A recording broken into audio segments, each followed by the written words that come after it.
کہ اس ہم خیال کانفرنس میں وہی گفتگو ہوئی ہے جو پی ٹی آئی کے یوٹیوبرس کرتے ہیں. وہ بھی کہندے نے لڑ جاؤ مر جاؤ، اور آپ وہ سارے لندن امریکہ بیٹھے نے اتوں بہ کے کہندے نے لڑ جاؤ مر جاؤ. یہ پولیٹیکل انفلوئنسرز انہوں نے یہ بھی گھر بیٹھے ہیں، پی ٹی آئی کو کہتے ہیں لڑ جاؤ مر جاؤ. بیچارے کنی باری لڑ جان مر جان، اب تو ہمت اور سکت نہیں ہے لڑنے اور مرنے کی. لہذا میرے نزدیک یہ ہم خیال کانفرنس جو ہے اور پولیٹیکل انفلوئنسرز کی کانفرنس جو ہے، یہ تحریک انصاف کے لیے ایک اور ناکامی رہی ہے. آپ اکثر ایسی کانفرنس کرتے ہیں جس کے نتیجے میں سے کوئی راستہ نکلے، لیکن میرے خیال میں اس سے تحریک انصاف کو کوئی راستہ نہیں نکلا. اب بات کر لیتے ہیں عمران خان کے ٹویٹ کی. عمران خان کا ایک لمبا چوڑا ٹویٹ سامنے آیا ہے.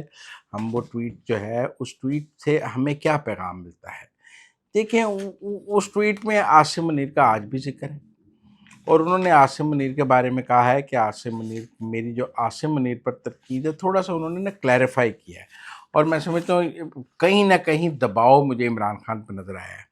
انہوں نے کہا فوج میری ہے اور پاکستان قوم کی ہے. جب میں عاصم منیر پر تنقید کرتا ہوں تو وہ ایک شخص پر تنقید ہے، جیسے ماضی کے ڈکٹیٹر پر بھی ہوتی آئی ہے. عاصم منیر نہ تو کسی عوامی ریفرینڈم کے تحت ملک پر بیٹھا ہے، نہ عوامی ووٹ کے ذریعے آیا. اچھا، اب صورتحال یہ ہے کہ ویسے تو کوئی بھی آرمی چیف عوامی ریفرینڈم کے ذریعے نہیں منتخب ہوتا. پتہ نہیں خان صاحب یہ کہاں سے عوامی ریفرینڈم، نہ ہی آرمی چیف ووٹ سے آتا ہے. آپ بتائیں جنرل باجوہ عوامی ریفرینڈم سے آیا تھا، آپ بتائیں راحیل شریف عوامی ریفرینڈم سے آیا تھا، یا اشفاق پرویز کیانی ووٹ سے آیا تھا. آرمی چیف کا راستہ تو ریفرینڈم اور ووٹ نہیں ہے. اب وہ کہتے ہیں عاصم منیر نہ تو کسی عوامی ریفرینڈم آیا ہے، نہ ووٹ کے ذریعے. یہ آرمی چیفز تو آپ کو پتہ ہے کیسے آتے ہیں. اب خان صاحب ان کے لیے کیا راستہ بنانا چاہتے ہیں؟ جب وہ آئندہ آئیں گے تو کیا وہ آرمی چیف کا الیکشن کرایا کریں گے 2-3 جرنیلوں کا آپس میں، اور جس کو زیادہ ووٹ ملیں گے اس کو آرمی چیف بنا دیں گے؟ مجھے اس ٹویٹ سے ویسے کچھ سمجھ نہیں آئی کہ آئندہ اس ملک میں جب کبھی اگر عمران خان صاحب اقتدار میں آ گئے تو وہ کیا آرمی چیف کا ریفرینڈم کرائیں گے یا الیکشن کرائیں گے، اور اس کے نتیجے میں آرمی چیف لگایا کریں گے کہ جس کو پبلک پاپولیرٹی حاصل ہے تو وہ آرمی چیف لگ جائے. 3 جرنیلوں کا الیکشن کرا دیا کریں گے، اوپر والے 3 جرنیلوں کا یا 4. مجھے سمجھ نہیں آئی کہ خان صاحب نے بات کیا کی ہے. ان کو پتہ ہے آرمی چیف کیسے لگتا ہے، انہوں نے ملک میں دیکھا ہے. اب صورتحال یہ ہے کہ جب وہ کہتے ہیں کہ میں عاصم منیر پر تنقید کرتا ہوں، فوج پر نہیں کرتا. میرا ایک سوال ہے، یہ جو پی ٹی آئی کے سارا سوشل میڈیا ہے، یہ پھر فوج کے باقی افسران پر کیوں تنقید کرتا ہے؟ تو آپ تنقید پھر صرف عاصم منیر تک محدود رکھیں نا. پھر آپ فیصل نصیر پر بھی تنقید کرتے ہیں، آپ جنرل واجد پہ تنقید کرتے ہیں، آپ جنرل عاصم ملک پہ تنقید کرتے ہیں، آپ جنرل احمد شریف پہ تنقید کرتے ہیں. تو پھر جب آپ فوج کے تمام لوگوں پر، افسروں پر تنقید کرتے ہیں تو پھر آپ فوج پر تنقید کرتے ہیں. یا تو آپ کہیں نا کہ ہم نے صرف عاصم منیر تک رکھا ہے، باقی یہ پچھلے دنوں جو آپ فیصل نصیر اور جنرل واجد کی لڑائی کرا رہے تھے، یہ کیا تھا؟ فوج کو کمزور کرنے کی سازش تھی. آپ جو ندیم انجم کو کبھی واپس لے آتے ہیں، کبھی گھر بھیج دیتے ہیں، کبھی کچھ کرتے ہیں. تو میرا یہ ذاتی طور پہ خیال ہے کہ ایک اینٹی آرمی جو ایجنڈا ہے پی ٹی آئی کا، عمران خان کو اس کو اون کرنا چاہیے کہ جی ہم فوج کے خلاف ہیں، ہم فوج کے خلاف مہم بناتے ہیں. جب آپ یہ کہتے ہیں کہ جی این ڈی یو میں جانا میر جعفر میر صادق والی بات ہے، تو پھر آپ کہیں نہ کہیں فوج کو بحیثیت ادارہ بھی میرے خیال میں ہٹ کرتے ہیں. دوسرا، ججز کے خلاف انہوں نے بات کی ہے، قانون اور آئین کی بحالی، انصاف لائر فورم کو کہا ہے تحریک چلا دو. دوسرا انہوں نے کہا ہے کہ ہماری روایات نہیں ہیں کہ عورتوں اور بچوں پر ظلم کیا جائے. ٹویٹ میں آج انہوں نے کہا ہے ہمارے دین میں تو دوران جنگ بھی خواتین کو بخش دیا جاتا ہے، مگر یہاں محض سیاسی اختلاف پر خواتین پر ظلم ڈھائے جا رہے ہیں. میری بہنوں اور دیگر خواتین کے ساتھ اٹیالے کے باہر جو بدسلوکی اور ظلم ہو رہا ہے، اس پر مجھے شدید دکھ اور افسوس ہے. یہ سلوک بشرا بی بی، یاسمین راشد، ماہرنگ بلوچ اور دیگر خواتین کے ساتھ کیا جا رہا ہے. یہ اسلامی روایات اور اخلاقیات کے برعکس. اچھا، اب میں سمپل بات یہ کرنا چاہتا ہوں کہ خان صاحب آپ کے دور میں تو خواتین کی بڑی عزت کی جا رہی تھی. آپ کے دور میں تو سیاسی مخالفین کی خواتین کو بالکل ہاتھ نہیں لگایا جا رہا تھا. آپ نے تو اپنے دور میں جو عورتوں اور بچوں کو بخش دیا تھا.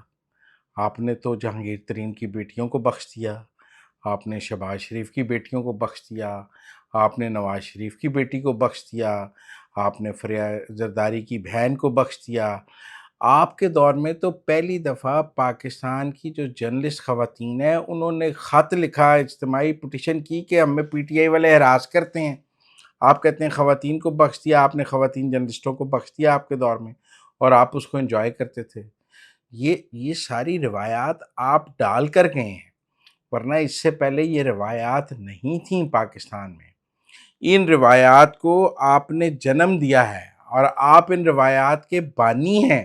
جیسے آپ بانی تحریک انصاف ہیں نا، ویسے آپ لوگوں کی ماؤں بیٹیوں پر پرچے درج کر کے ان کو گرفتار کرانے کے حامی اور ان کے بانی ہیں، اور اس وقت آپ ان کی خواتین کا تمسخر اڑاتے تھے۔ یہ مکافات عمل ہے، میں اس کو جسٹیفائی نہیں کرنا چاہتا، میرے نزدیک غلط ہے، لیکن ٹیکنیکل بات یہ ہے کہ کھیل کے اصول تو یہی ہیں کہ مکافات عمل ہے، جو بوگے وہ کاٹو گے۔ خان صاحب آپ نے یہی بیجا تھا، یہ آپ اپنے 3.5 سالہ اقتدار میں یہ کر کے گئے ہیں جو آپ کے ساتھ ہو رہا ہے۔ ایسا کچھ نہیں ہو رہا جو آپ نے نہیں کیا ہوا، یا ہم کہیں کہ آپ نے نہیں کیا تو آپ کے ساتھ ہو رہا ہے۔ جہاں آپ نے جہانگیر ترین کی بیٹیوں پہ پرچے دیے، وہ عدالتوں میں چکر کھا رہی تھیں، شہباز شریف کی غیر سیاسی بیٹیاں جن کا سیاست سے کوئی تعلق نہیں، ان پر پرچے کیے ہوئے تھے، وہ عدالتوں کے چکر کاٹ رہی تھیں۔ نواز شریف کی بیٹی مریم نواز کو اس کے سامنے جیل میں گرفتار کیا، فریال تالپول کو گرفتار کیا، اور کتنی سیاسی خواتین کو آپ نے گرفتار کیا، پرچے درج کیے، اور آپ اس کا تمسخر بھی اڑاتے تھے۔ جلسوں میں آپ سیاسی خواتین کے اوپر گندے ریمارکس دیتے رہے ہیں خان صاحب، آپ کو پتہ ہے آپ گندے ریمارکس دیتے رہے ہیں، آپ مریم نواز کا بیڈ روم توڑتے رہے ہیں، آپ کیا نہیں کرتے رہے ہیں، آپ کہتے ہیں میرا نام لیتی ہو صفدر ناراض ہو جائے گا، یہ ریمارکس آپ دیتے رہے ہیں۔ تو مجھے نہیں سمجھ آتی، میں جسٹیفائی نہیں کر رہا، پر میں یہ کہہ رہا ہوں کہ سیاست ایک کھیل ہے جس میں دونوں جو فریقین ہیں وہ rules of the game set کرتے ہیں۔ جو رولز آف دی گیم آپ سیٹ کر کے گئے ہیں اس کے مطابق کھیل چل رہا ہے۔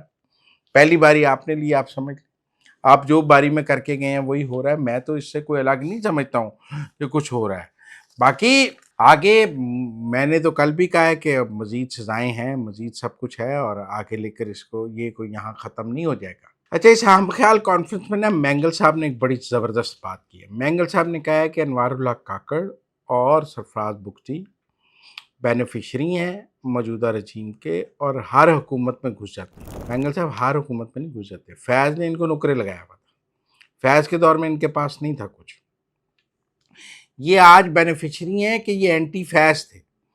فیض کے دور میں آپ بینیفیشری تھے، آپ تو میرا مطلب ہے کہ عدم اعتماد میں بھی ساتھ تھے، آپ تو عمران خان کی حکومت کا بھی حصہ تھے، آپ تو میرا مطلب ہے بالکل ساتھ تھے، بلوچستان میں آپ کے سارے کام ہوتے تھے۔ اس وقت تو صادق سنجرانی تھا، اور صادق سنجرانی نے سرفراز بگٹی کو تو اکوموڈیٹ نہیں کیا ہوا تھا۔ اس وقت جو باپ پارٹی تھی اس میں سرفراز بگٹی کو تو کوئی وزارت نہیں ملی ہوئی تھی، انوار اللہ کاکڑ کو بھی کچھ نہیں ملا ہوا تھا۔ یہ تو فیض نے کھٹے لائن لگائے ہوئے تھے لوگ، ان کی تو آج آپ کہہ سکتے ہیں چاندی اس لیے نکلی کہ یہ اینٹی فیض تھے، جو آپ تو پرو فیض تھے اس وقت بھی، آپ تو فیض کے اشاروں پر ناچتے رہے ہیں مینگل صاحب، معذرت کے ساتھ۔ عدم اعتماد میں آپ باجوہ کے اشاروں پر ناچ رہے تھے، کیوں آپ باجوہ کے کہنے پہ نہیں؟ آپ نے عمران خان کی حکومت کو فیض کے اشاروں پہ ووٹ ڈالا، آپ تو ریاست، آج کی اسٹیبلشمنٹ آپ سے ڈیل نہیں کر رہی، ماضی کی اسٹیبلشمنٹ کے ساتھ تو آپ کے بہترین تعلقات تھے۔ آپ یہ تو نہیں کہہ سکتے کہ میں نے کبھی فوج کے ساتھ تعاون نہیں کیا، پورے عمران خان کے دور میں آپ فوج کے اشاروں میں ناچتے رہے، فوجی اسٹیبلشمنٹ کے کہنے پر کبھی عمران خان کو ووٹ دیتے تھے، کبھی عدم اعتماد کو ووٹ دیتے تھے، کبھی ادھر کرتے تھے کبھی ادھر کرتے تھے، کیونکہ فوجی اسٹیبلشمنٹ آپ کو جو کہتی تھی۔